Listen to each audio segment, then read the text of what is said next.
Hoy vamos a hablar entonces de qué sucede después de la muerte, qué viene inmediatamente después de la muerte.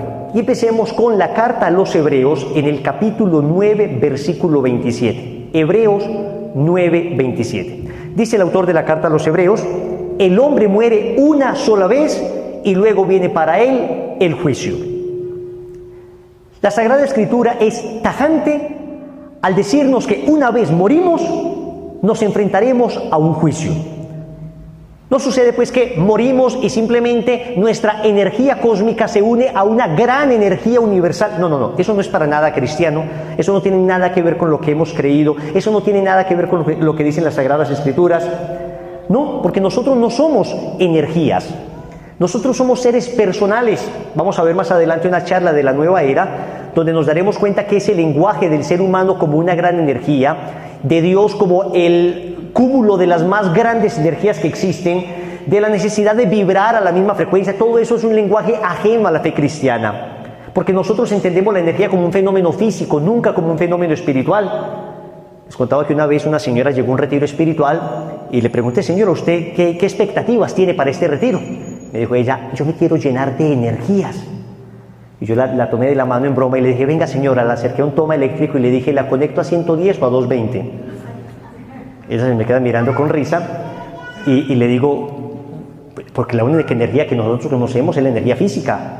Energía como fenómeno espiritual, no existe eso para nosotros como cristianos. Nosotros creemos más bien en los espíritus, buenos espíritus, malos espíritus. Hay gente que llega a un lugar y dice: sentí una vibra como una mala energía. No, eso es un lenguaje de la nueva era. Hay gente que sí tiene una cierta sensibilidad espiritual. Lo que debería decir es: acá experimento un mal espíritu, siento una presencia maligna. Y efectivamente hay gente que tiene ese don. Yo les cuento que tuve el regalo de Dios de conocer personalmente al padre Gabriele Amor, el más grande exorcista de los últimos tiempos. Lo conocimos en Roma, estuvimos en una entrevista con él unas 3 horas. Un sacerdote amigo nuestro, pertenece a la comunidad de los Paulinos, comunidad a la que pertenecía él. Nos sacó una cita, fue una experiencia maravillosa. Me impresionó la santidad del Padre Amor, me impresionó, porque quienes conocemos sus libros nos damos cuenta que en ocasiones ponen hasta una carátula bien miedosa de su rostro. Sobre todo hay uno que aparece el Padre Amor, él tenía el ojito un poquito caído y aparecía así con ese rostro tan miedoso. Yo decía: pero es que con este rostro, ¿qué demonio no se va a ir? ¿No? O sea, era miedosísimo. Entonces yo me imaginaba que el Padre Amor era una persona muy brava. Yo les cuento acá que como experiencia llegamos un poquito tarde a la reunión. Estábamos en la misma comunidad, digamos en el mismo complejo donde estaba el padre, pero el sacerdote que había sacado la cita había entendido mal el horario y llegamos como media hora tarde. Y sale el asistente del Padre Amor, el que le ayudaba en los exorcismos. El Padre Amor tendría en esa época, que no sé, unos 84 años. Y el asistente, el que le ayudaba a los exorcismos al Padre Amor, salió y ese señor tenía unos 95 años. Para que se hagan una idea. Entonces sale el asistente italiano y entonces se pone a alegarle, como a gritarle, a increpar al otro padre, al padre colombiano que nos acompañó en italiano. Empezó a decirle que por qué llegamos tarde, y el otro padre también le dijo: no, usted me dio mal el horario. Empezaron ellos dos pues ahí a hablar italiano. Ustedes saben que los italianos, hasta cuando hablan cordialmente, parece que están peleando. Imagínense cuando están peleando en realidad. Eso levantaban la mano para acá: mamma mía, mano así. Eso era... Rodrigo y yo estábamos mirando ahí, ni entendíamos, y vimos salir el padre Gabriel Amor en ese momento. Primera vez que lo veíamos en persona. En una bondad, en una generosidad, tranquilidad, cariño. Le dice al asistente: no pelees, mis amigos, y nos abrazaba: mis amigos. Y apenas me abrazaba, yo decía: tan confianzudo este padre, es que mis amigos, me acaba de conocer, ¿quién se cree? No es broma. Qué bondad la de este padre: mis amigos. 3 horas reunidos con él. Y nos contaba que efectivamente él experimentaba muchas veces presencias, o sea que él lograba percibir presencias malignas. Hay gente que tiene esos dones. Estamos hablando del más grande exorcista de los últimos 50 o 60 años. Fue el exorcista oficial de la diócesis de Roma, el exorcista del Vaticano. Entonces les digo todo esto porque cuidado con ese lenguaje que tenemos que purificar. Él siempre nos decía: cuidado con la nueva era, eso de las energías buenas, de las energías malas. No. Espíritus. San Pablo lo dice en la carta a los Efesios, capítulo 6, versículo 10, que no nos enfrentamos contra personas de carne y hueso, sino contra huestes y espíritus del mal. Hay una lucha espiritual. Y es importante porque el espíritu es personal. Personal significa que hay entendimiento, que hay voluntad. Espíritu significa que podemos entablar una relación con él. Nadie entabla una relación con una energía. Yo no he visto a alguien abrazando un bombillo que le diga, oye bombillo, quiero conversar contigo. O te pido perdón, querido bombillo o querido cable de electricidad. Usted no entabla relaciones con la energía. Pero con un ser personal, sí, con su ángel de la guarda usted puede hablar. Si Dios es una energía, dime cómo te abraza Dios. Pues a una persona electrocutándose, ¿qué pasa? No, Dios me está abrazando. Uno no va a pensar eso. Uno sabe que son fenómenos físicos, la energía, no fenómenos espirituales. Decíamos que tenemos que purificar ese lenguaje. Como tenemos un alma, esa alma, cuando morimos, se va ante la presencia de Dios. Claro, han graficado esa alma como una especie de fantasmita de nosotros mismos. En realidad nuestra alma no tiene forma. Más que nosotros para graficarla, pues hacen como si fuera uno mismo, pero un poquito más invisible. No, en realidad no, porque todo lo que tenga forma es material. El alma, en cambio, no tiene forma. El alma es una realidad puramente espiritual. Por consiguiente, no hay cómo graficar el alma, pero es una realidad que subsiste después de nuestra muerte, para ayudarnos a entender, lo mismo los ángeles, para ayudarnos a entender, incluso las visiones que aparecen en el libro del Apocalipsis, en el libro de Daniel, manifiestan, materializan los ángeles de una manera concreta, pero ellos son espíritus puros, por consiguiente no tienen materia, son imperceptibles. Dios permite que se materialicen de alguna manera para que algunos santos los puedan ver, pero esa alma espiritual, si nos la queremos imaginar pues así como el fantasmita, imaginémonoslo así, pero es mucho más complejo que eso, se va ante la presencia de Dios. Y entonces viene algo que se llama el juicio. Qué difícil es hablar de un tema como el de hoy en una sociedad que le tiene pavor a los deberes, pavor a la responsabilidad, pavor a responder por los propios actos. Saben ustedes que nos encontramos en una sociedad posmoderna. La sociedad posmoderna es la sociedad que se supone superó la modernidad. La modernidad fue la sociedad que se supone superó la Edad Media, que era una edad donde la fe era lo importante. La fe era lo importante, Edad Media. Entonces la Edad Moderna dijo, no, lo importante no es la fe, lo importante es la razón. La fe es una cosa para viejitos, para sacerdotes, para niños. El hombre maduro no cree en nada que no se demuestre por la razón. Pues resulta que esa sociedad, la sociedad de la razón, la sociedad moderna, fue la que trajo la peor de las guerras que han existido en la historia, el peor de los siglos que ha existido en la historia, que fue el siglo XX. El siglo más bañado de sangre de toda la historia de la humanidad. Surgió precisamente en el contexto de el hombre inteligente, maduro, que alcanzaba a conquistar finalmente esa madurez de la razón. Todas esas ideas que se cosecharon de alguna manera, o que se sembraron más bien de alguna manera en el siglo XIX, esas ideas de Freud, esas ideas de Darwin, todas esas ideas donde el hombre finalmente se liberaba de la esclavitud de la fe y empezaba a gobernar la razón. Todas esas ideas terminaron dando frutos podridos en el siglo XX.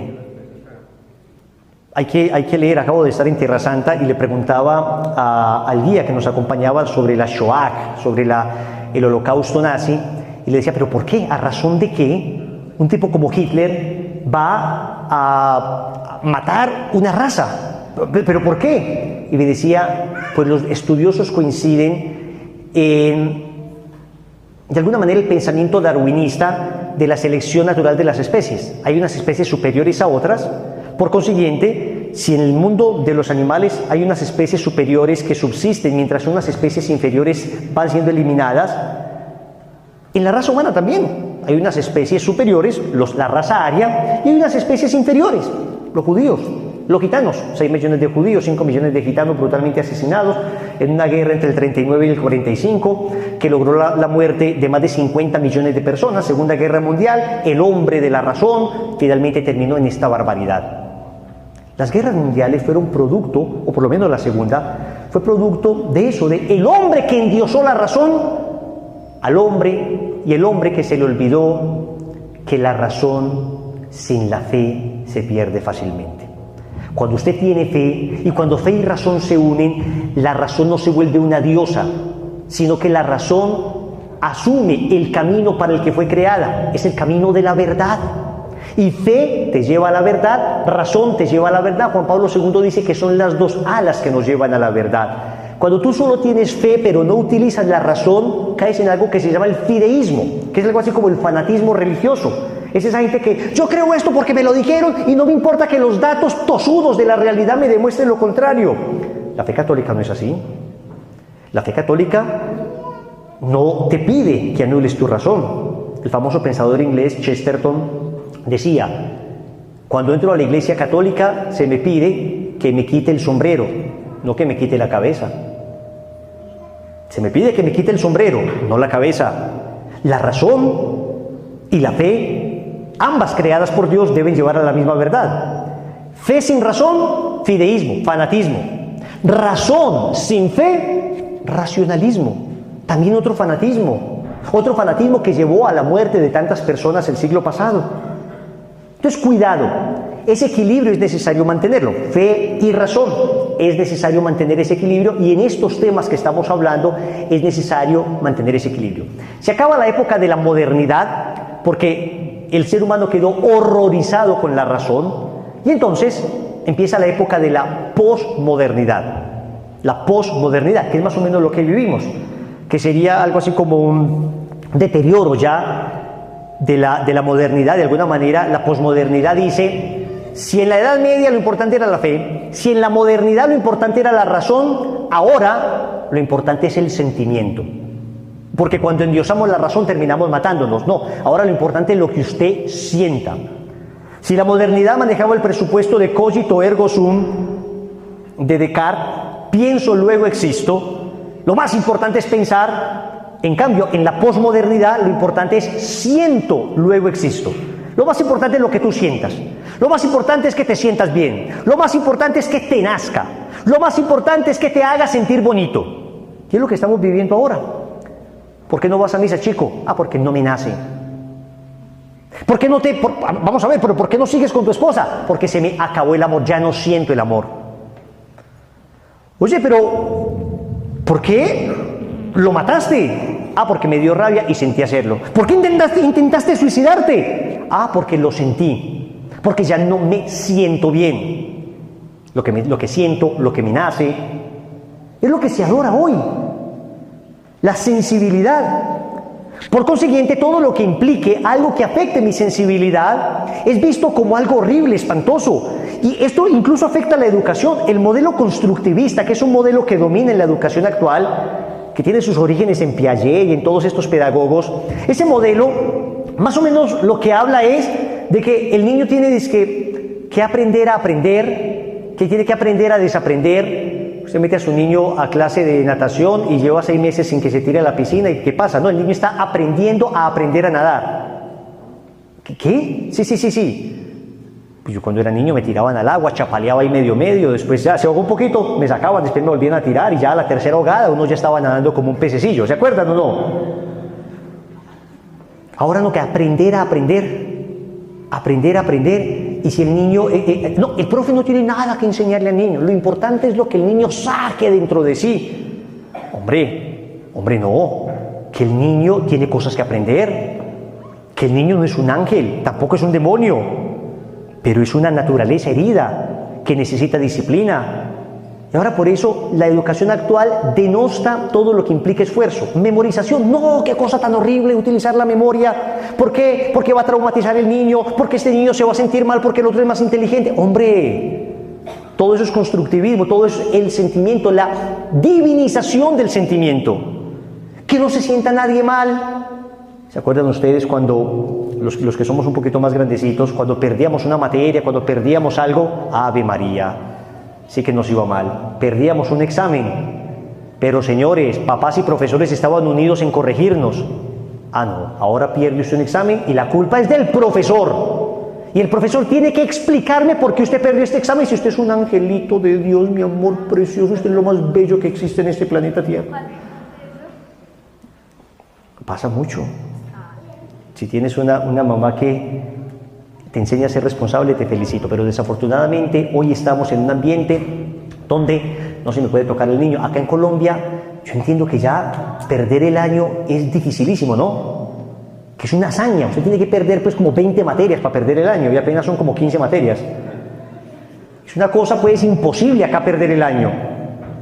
En la época de hoy usted perdía medio un examencito y ya, hermano, se quedó pues recuperando, y si no recuperó, perdió la materia, se acabó, punto. Esto es síntoma de una sociedad que no es capaz de asumir compromisos estables, de una sociedad a la que le cuesta dificultad entender que a todo derecho le corresponde de manera correlativa un deber. Por consiguiente, nos cuesta mucha dificultad que nos hable de un momento donde tendremos que dar cuenta por nuestros actos. Porque para nosotros lo importante no es la realidad, sino lo que yo muestre de la realidad. Pensemos en lo siguiente: una cámara de fotomulta. ¿A quién le gusta eso? A nadie. A nadie.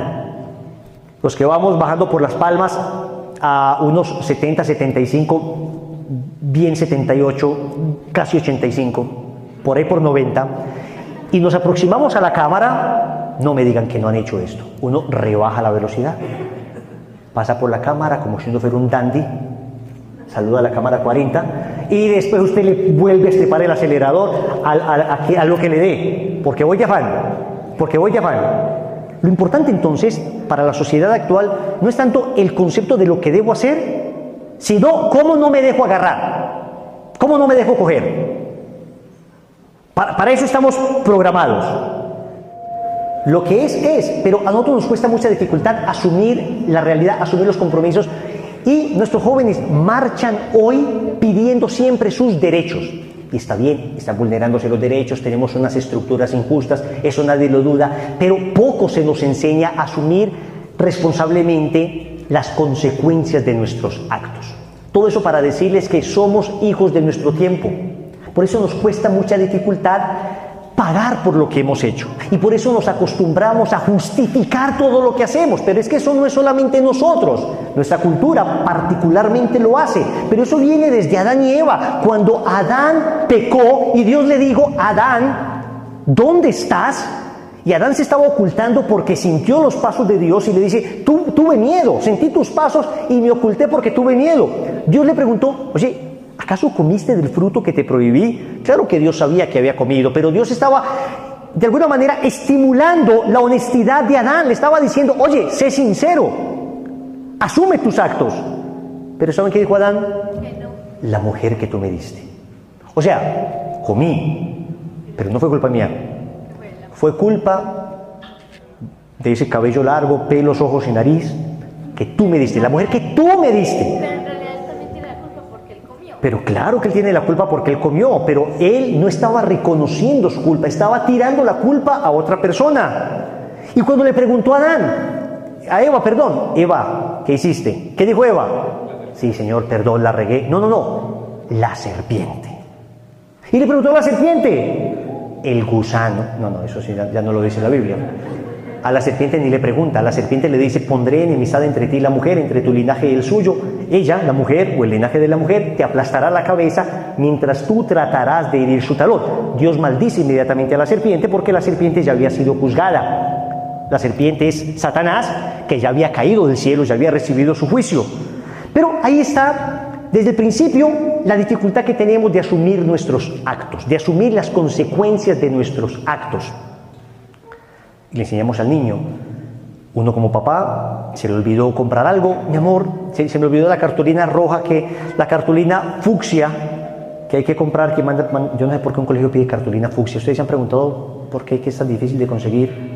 ¿No tienen ustedes niños de esa cartulina fucsia? Bueno, y que el niño te dice a las 10 de la noche: papi, ¿verdad que tengo que llevar una cartulina fucsia mañana? Y uno dice: Dios mío. Bueno, pero a veces no es que el niño no te diga, a veces es que uno se le olvida como papá. Y tú no le dices a los niños: mi amor, dígale que no había. Mi amor, dígale que usted me dijo muy tarde. Dígame. Oye, enseñándole a tu hijo a que no asuma la responsabilidad de sus actos. ¿Qué escaso es encontrar a un papá y una mamá que diga: mi amor, dile a tu profe que se me olvidó, mi amor, que papá estaba muy ocupado, se me olvidó, y que asumimos las consecuencias por lo que hicimos. Qué difícil es encontrar eso. Qué difícil es que uno llegue tarde a una reunión y diga, oye, disculpen, dormí más de la cuenta. Disculpen, me quedé revisando Facebook. Usted no va a encontrar a nadie que le diga eso. Casi todo el mundo dice, no, el tráfico miedoso. Y uno revisa Waze y perfecto Waze, todo verdecito, nada de tráfico. Pero el tipo seguro se vino volando y por ahí volando el tráfico estaba espantoso. Qué difícil es que asumamos las consecuencias de nuestros actos. Por eso la palabra juicio a nosotros nos suena como algo escandaloso. Juicio. Vamos a ser llamados a juicio. Pues la Sagrada Escritura lo dice. Hebreos capítulo 9, versículo 27. El hombre muere una vez y luego viene para él ¿qué? El juicio. Hemos de comparecer ante Dios. Nos hemos de encontrar ante Él cara a cara. Vamos a ver. Pregunto, ¿el juicio será algo hermoso o será algo terrible? ¿Qué piensan ustedes? Tú dices que hermoso. ¿Depende de qué?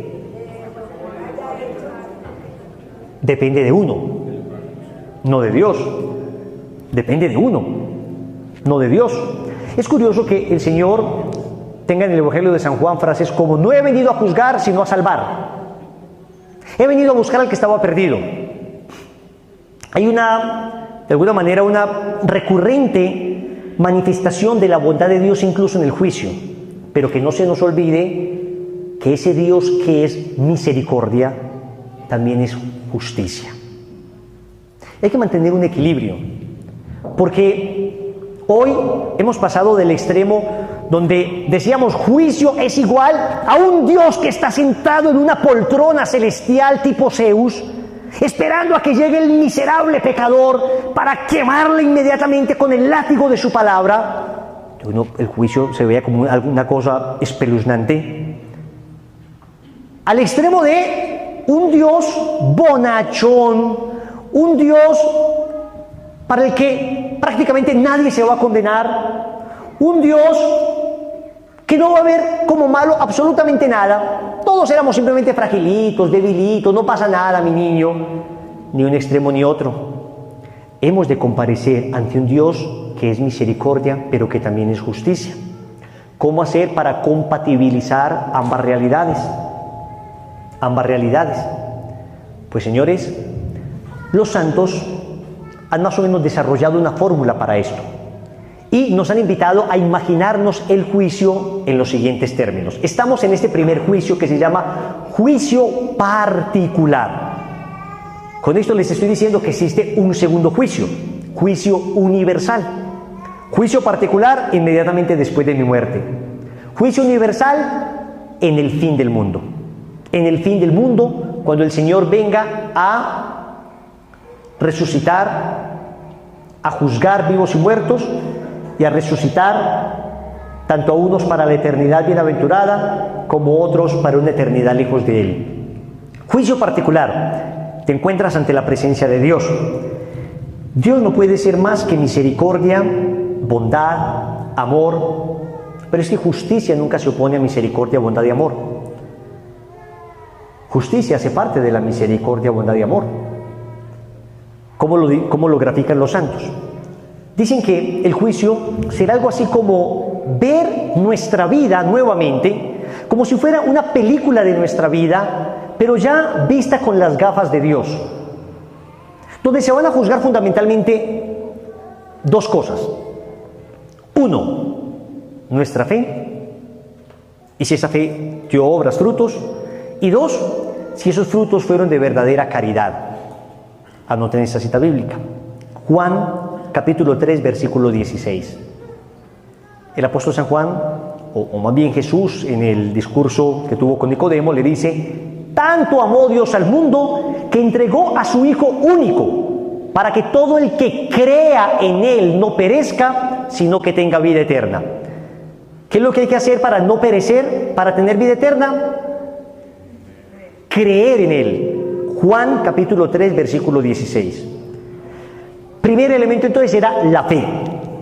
Seremos juzgados en la fe.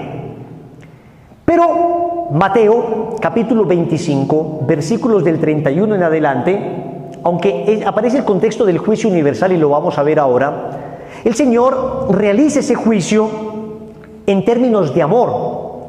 Llamará a unos a su derecha y les dirá: vengan benditos de mi Padre a heredar el reino, porque tuve hambre y me dieron de comer, tuve sed, estuve enfermo y me visitaron, desnudo y me vistieron, en la cárcel y fueron a verme. ¿Cuándo hicimos todo esto, Señor? Pues toda vez que lo hicieron con uno de estos mis pequeños, conmigo lo hicieron. Seremos juzgados en la fe y en el amor. Y la fe entonces habla de nuestra relación con Dios. No vamos a ser juzgados exclusivamente por cómo creímos en Dios, pero tampoco vamos a ser juzgados exclusivamente por cómo amamos al prójimo. Ambas realidades son necesarias y complementarias. Claro que se nos juzgará por cómo creímos en Dios. Se nos juzgará si efectivamente creímos en la Sagrada Escritura, si efectivamente le creímos a su palabra, si efectivamente nuestra vida tuvo una relación permanente con Dios, creímos en Él, le amamos, le honramos, le glorificamos, le declaramos el Señor de nuestra vida, le pusimos en el primer lugar. Todas nuestras decisiones estaban primero inspiradas por la fe, por aquello que Dios nos había enseñado. En nuestra familia los principios de Dios solo eran lo más importante. No eran los criterios del mundo, eran los criterios divinos los que reinaban en nuestra casa. No era el criterio de la economía, era el criterio de la fe en Jesucristo. No era el criterio de la conveniencia, o el criterio de nuestra pereza, o el criterio de, qué sé yo, todo lo que tiene que ver con el mundo, el que reinaba en nuestra casa, sino que en nuestra casa había unos pilares. La fe ante todo. Y la fe significaba que en nuestra casa glorificamos a Dios, éramos almas de oración. La fe significa que los 10 mandamientos para nosotros eran los principios rectores de nuestra vida. Todos los 10 mandamientos. Amábamos a Dios sobre todas las cosas, honrábamos a padre y madre, no jurábamos en falso, honrábamos a padre y madre, santificábamos las fiestas, no matar, no robar, no cometer actos impuros, la pureza, todo. No desear a la mujer del prójimo. Los mandamientos todos eran para nosotros los principios rectores y nuestros hijos lo sabían. Mis amores, hijos míos, acá nosotros estamos edificados en 10 columnas, los 10 mandamientos de Dios, que luego podemos pecar. Claro que pecamos porque somos frágiles, pero nos arrepentimos. Podemos pecar, no digo que sea una necesidad, por supuesto que no, pero es una posibilidad. La Constitución Gaudium et Spes del Concilio Vaticano II dice que el más grave escándalo hoy de un cristiano es el divorcio que existe entre fe y vida. No es una fe simplemente que se mantuvo en las estratosferas de pensamiento, sino una fe que se encarnó, que se hizo vida. Entonces, es importante la fe, porque ahora se quiere reducir la religión exclusivamente a lo bueno que eres con el prójimo, a la caridad. Entonces, yo no voy a misa, pero soy buena persona. Oye, no, tienes que ser buena persona, pero también debes ir a misa. La mejor religión es ser buena persona. Oye, ¿y tú cómo vas a saber qué es ser buena persona? Ah, no, aquello que me haga sentir chévere. No. A ver, ¿tú que te consideras una buena persona? Sí, yo soy una buena persona. Todas las navidades yo hago cajitas navideñas para los niños pobres. Yo dono a UNICEF. Siempre que estoy en el éxito, doy la donacioncita para las goticas de amor. Yo soy una buena persona. Muy bien, ¿y tú qué piensas del aborto? No, que el aborto es libertad de cada cual. Oye, pero espérate, hay una vida allí, hay una vida desde la concepción, pero por favor, no, eso sí, yo en esos temas no me meto. Y si una persona se quiere matar, pues no pasa nada. Oye, ¿te das cuenta que sí necesitas criterios de fe para saber qué es lo bueno y qué es lo malo? La fe te orienta para que lo que consideres bueno o malo no sea exclusivamente aquello que tú crees, sino aquello que Dios nos enseñó. Porque si nos regimos exclusivamente por nuestros principios o por nuestros pensamientos, nos equivocamos. Fácilmente nos equivocamos. Por eso la fe es necesaria, la fe nos ilumina para saber esto es correcto, esto es incorrecto. La fe nos muestra el parámetro que debemos seguir. La fe de alguna manera nos pone los rieles sobre los que nos debemos mover. Dios nos enseñó cuál era el camino, pero para saber eso que nos enseñó, yo debo orar, debo leer la palabra, debo participar en los grupos de oración. Esa gente que dice, no, es que yo oro directamente a Dios y no necesito iglesia. Oye, ¿y tú cómo sabes que estás orando correctamente? Y entonces, ¿cómo haces para cumplir aquella palabra del Señor? De donde 2 o 3 se reúnan en mi nombre, ahí estoy yo en medio de ellos. La palabra iglesia es una palabra griega que viene de eclesía, asamblea. Nosotros necesitamos congregarnos. Pero es que desde el Antiguo Testamento es así. Dios le pedía a Moisés que congregara al pueblo. Los primeros cristianos se reunían a la fracción del pan. Entonces no es esto de la religión a mi manera. Necesitamos la fe. Sí es importante creer como Dios quiere que creamos. Porque si no, por muy buena intención que tengamos, nos vamos a perder.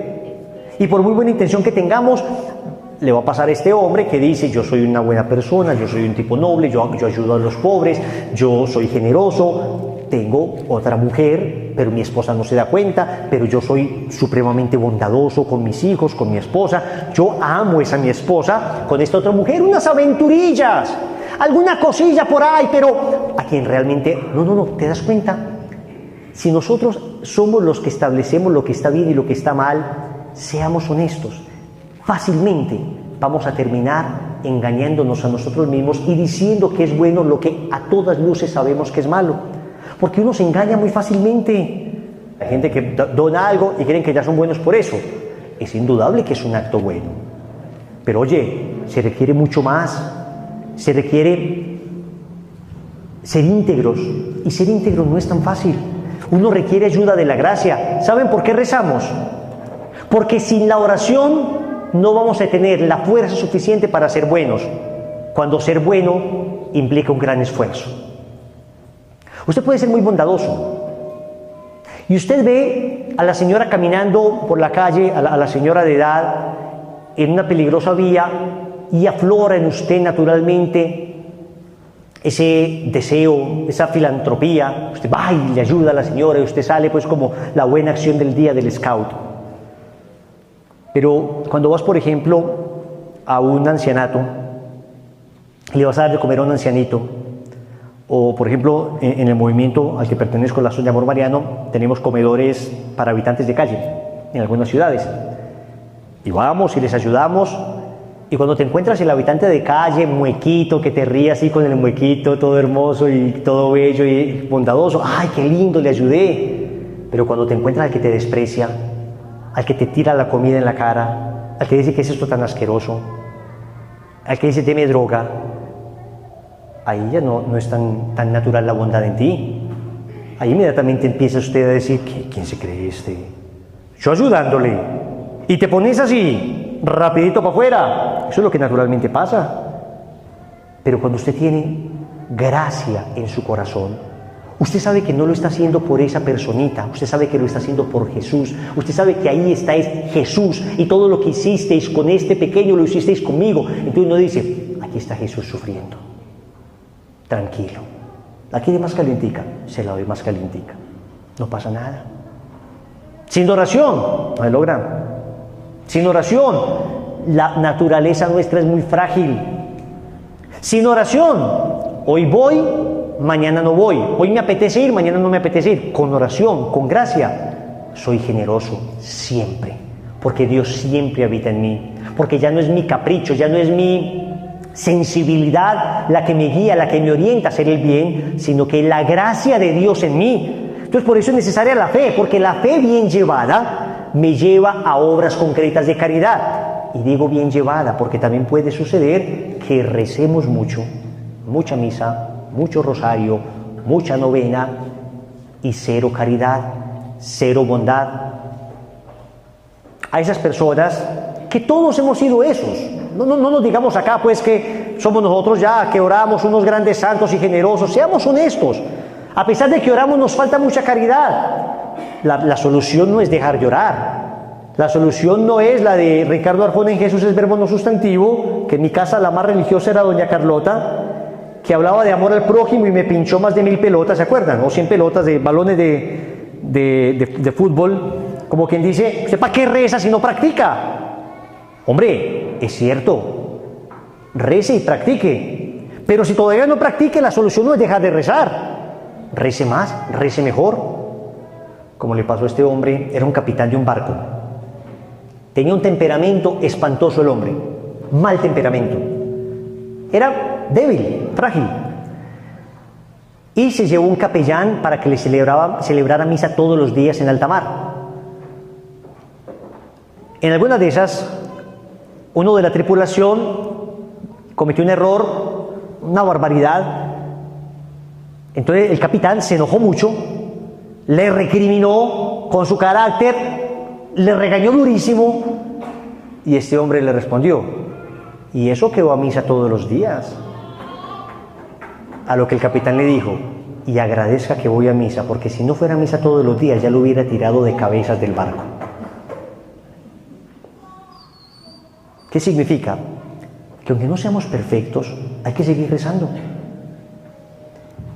¡Ese rosario no le vale! Vea, hombre, el único rosario que no vale es el que no se hace.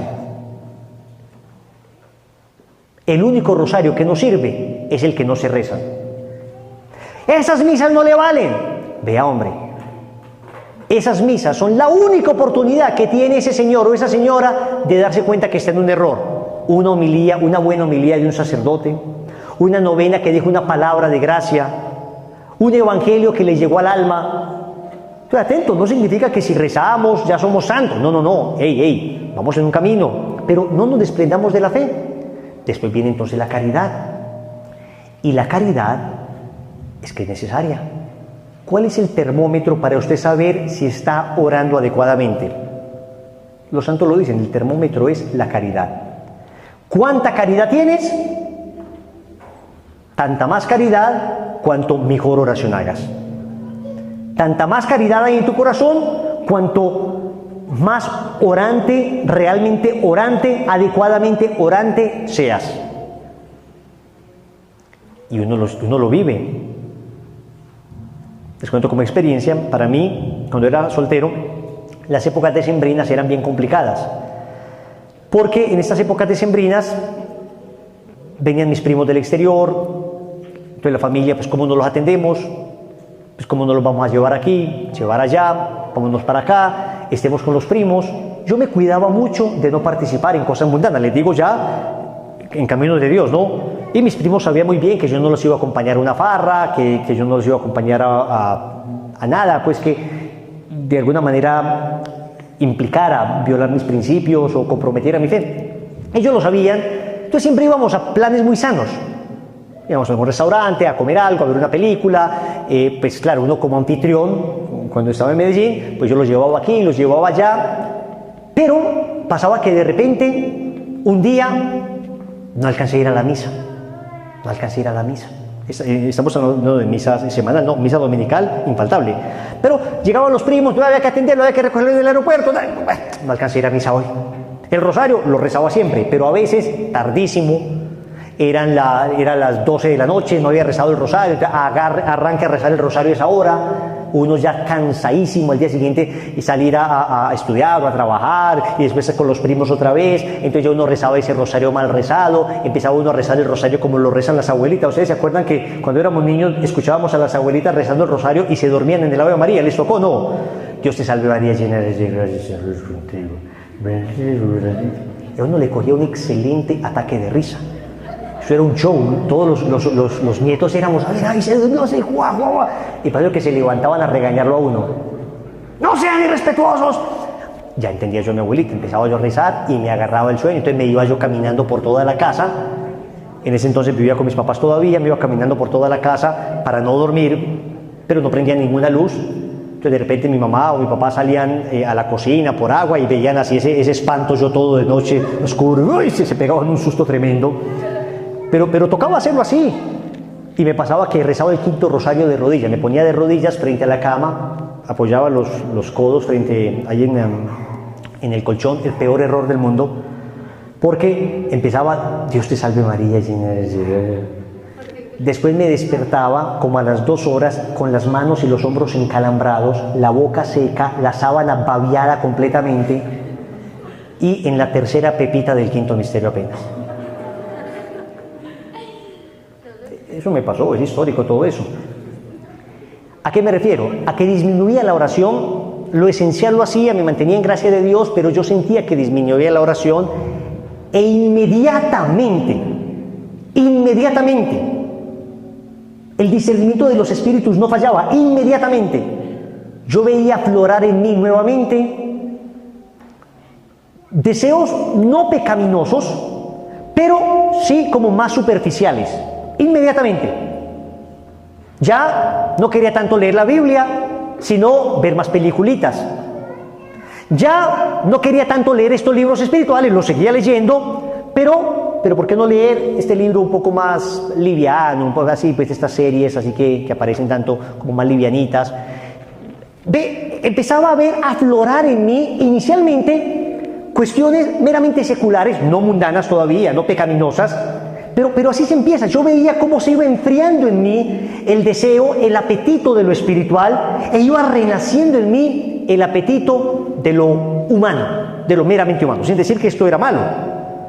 Pero veía en mí una cierta inclinación nuevamente hacia esto, que claro, que en principio no era mala, pero ya estaba dando un signo, una señal. Disminuyes la oración, disminuye en ti el hombre nuevo y empieza a aflorar de nuevo el hombre viejo.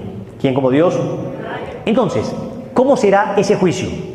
En fe y en caridad. Los santos lo veían así. Haga de cuenta que usted llega al juicio y el Señor le pone unas gafas, las gafas de sus propios ojos, porque si usted ve su vida con sus propios ojos, con los suyos, con los tuyos, usted y yo vamos a justificar todo lo que hacíamos, pero cuando vemos la vida con los ojos de Dios nos vamos a dar cuenta de la vida tal como era y vamos a empezar a darnos cuenta en qué momentos amamos en verdad y en qué momentos no amamos en verdad.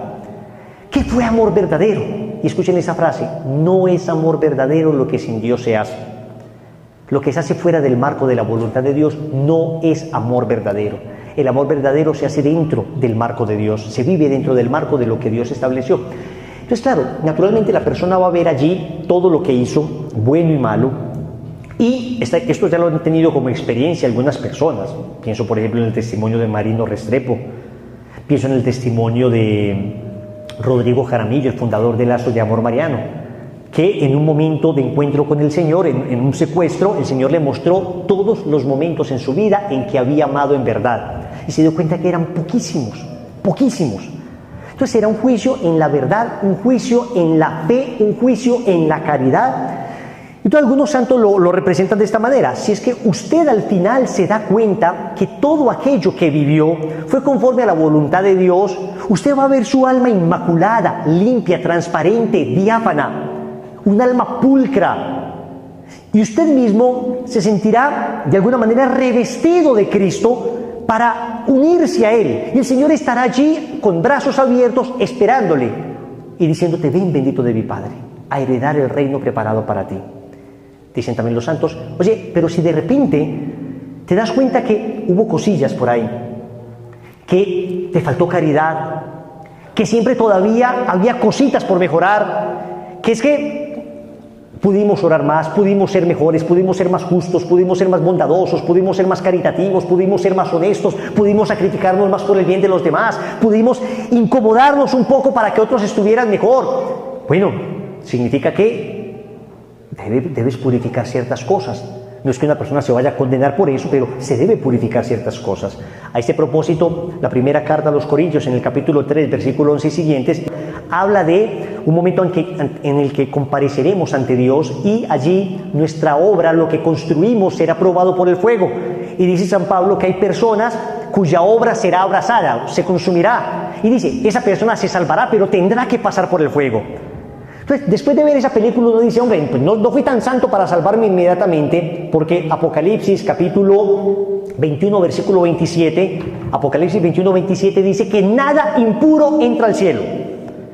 Usted se da cuenta que pues, no se va a condenar porque fue en general una persona bondadosa, pero hay mucha cosa por purificar. Entonces, este que entró al cielo, muy bien, pero el otro al purgatorio, a purificar. Y vamos a ver más adelante qué es el purgatorio. Pero también puede suceder que una persona rechazó deliberadamente a Dios. Todo el tiempo le dijo a Dios: no me importas. Aunque luego con su palabra haya dicho: yo amo mucho a papito Dios, Dios es lo más importante para mí, en la palabra. Pero su vida completamente opuesta a los mandamientos de Dios. Caridad, cero. Hacer sufrir a las personas a todo dar.